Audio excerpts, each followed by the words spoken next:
It was supposed to be a quiet night, a simple business stop before his next appearance.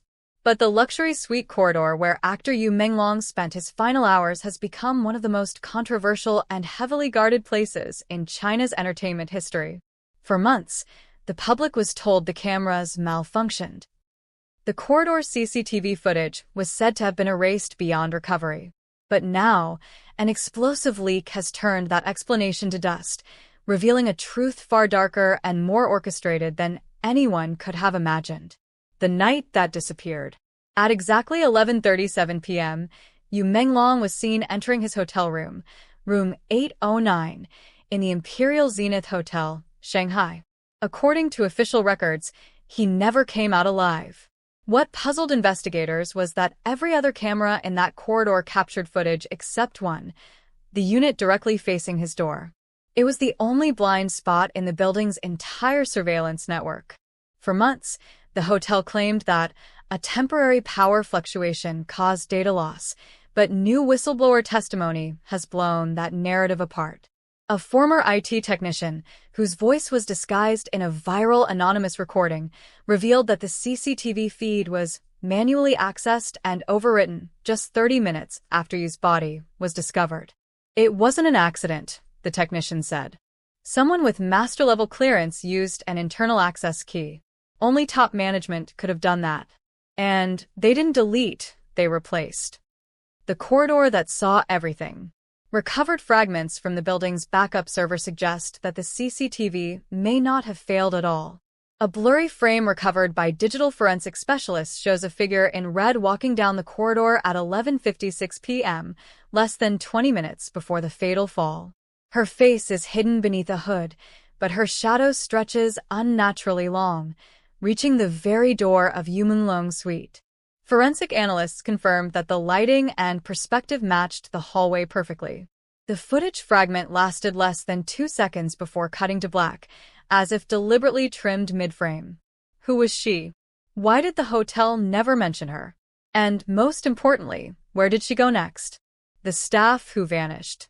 Days after the incident, 3 hotel employees reportedly resigned. One of them, the night shift security officer, was never seen again. Local sources now claim he fled the city after being questioned by private investigators working with Yu's management team. Another, a young receptionist, told a close friend that she was told to forget everything that happened on the 12th floor before she left her post. A leaked memo sent from hotel security to the general manager contained a chilling line. Make sure all references to 809 and the West Corridor are purged before press review. The memo's timestamp? Just 48 hours after Menglong's death. The anonymous drive. In early September, an encrypted USB drive was delivered anonymously to an independent media agency in Beijing. The label read simply, "Don't let his story die." The drive contained incomplete fragments of the corridor feed. Digital experts believe these were backups made automatically before the deletion. Though pixelated, the footage is enough to raise disturbing questions. In one frame, you can be seen opening his door, not to step out but to let someone in. The timecode reads 11:49 p.m. That 10-minute window between 11:49 and 11:59, when witnesses claim to have heard a loud thud, is now the most contested minute in this entire saga. The call that changed everything. Phone records show that at 11:51 p.m., you received a call lasting precisely 42 seconds. The number was never traced. Investigators later discovered it belonged to a prepaid SIM card purchased just 2 days prior in another province. After the call, Yu's phone was found shattered, not by the fall, but by blunt force trauma, according to forensic experts. The question remains, who called him? And what could have been said that led to his death just moments later? The corporate silence. The Imperial Zenith Hotel has released no news statement since the leak. Its official Weibo account remains dormant, comments disabled. However, users who posted about the missing CCTV have reported their posts mysteriously disappearing within hours. Even major outlets have quietly pulled their original articles as though something or someone ordered them to. Yet, the more they erase, the louder the noise grows. Online forums have begun comparing screenshots, piecing together the hallway map, and even identifying the angle of the red figure's shadow to trace her height and possible identity. One theory claims she was part of Yu's upcoming project, a series rumored to expose corruption in the entertainment industry. Another insists she was a messenger sent to warn him off a scandal that was never meant to see daylight. The final frame. Late last week, an unverified photo began circulating, allegedly showing Yu standing in the corridor just before his death. His expression is unreadable, but in the reflection behind him, the footage surfaced quietly, appears, tucked within a data folder labeled "Routine Security Check." If real, but nothing about it was routine. The last image at 11:48 p.m., exactly 12 minutes before Yu Menglong'S fatal fall, a woman in a striking crimson coat stepped into the frame of the hotel's west hallway camera. Her heels clicked softly on the marble, and her pace deliberate. Her face obscured by a wide-brimmed hat. For investigators, that moment, those 12 minutes, may hold the key to everything that followed. And what makes this discovery so haunting isn't just the mystery of her presence. It's what happens next. Witnesses recall hearing a sharp exchange of voices around that same time from Yu's suite, the now infamous room 1907. No one paid attention at first. The walls were thick, and late-night arguments were not unusual in that hotel. But a bellboy on duty later told investigators that he saw a flash of red fabric near the elevator just after midnight, moments before the commotion erupted upstairs. For months, the identity of this woman in red has been suppressed, buried beneath official silence and media diversion. But sources close to the investigation now suggest her appearance wasn't accidental. In fact, one insider revealed that Yu Menglong had been expecting someone that night.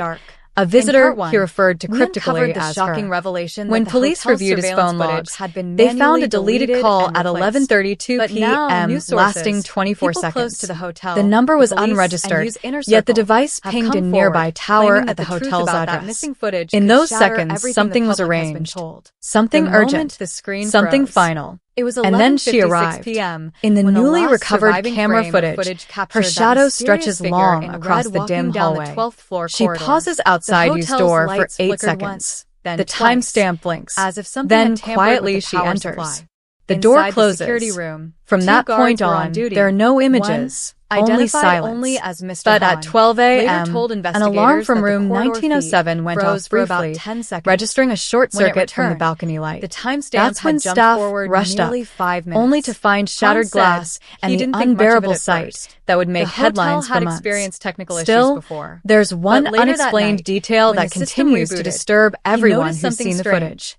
When investigators later examined the hallway, they discovered something near the wall, an object dropped in haste, overlooked at first. It was a small silver pendant shaped like a crescent moon, engraved with 3 faint letters, YML. No woman ever came forward to claim it. No record exists of her checking in or out. But surveillance from a nearby gas station shows a red-coated figure getting into a black sedan at 12:04 a.m., heading east toward the old Riverside Road, away from the city, away from the truth. Now, theories multiply. Was she an acquaintance? A warning? A witness? Or something far more dangerous? An anonymous security consultant who analyzed the footage told our source, whoever she wasn't panicking. Her body language showed precision. She knew where the cameras were. If that's true, then her appearance wasn't coincidence. It was choreography. The woman's movements were clean, rehearsed. In one chilling frame, she tilts her head toward the lens, just enough for the light to catch her red scarf. Some online commenters claim her lips moved, as if whispering something, but the footage has no audio. Conspiracy forums erupted overnight with theories that the scarf's hue matched the one Yu wore in his final music video, Silent Promise, a project many believe foreshadowed his fate. Meanwhile, insiders whisper about another thread linking her to Yu Menglong'S private circle, a stylist who vanished 2 weeks before his death, leaving behind only a resignation letter written entirely in red ink. Coincidence? Or a coded message? Even the hotel staff remained shaken. One cleaner admitted, "When I passed that hallway after midnight, I felt someone watching me. It was cold, like the lights had dimmed."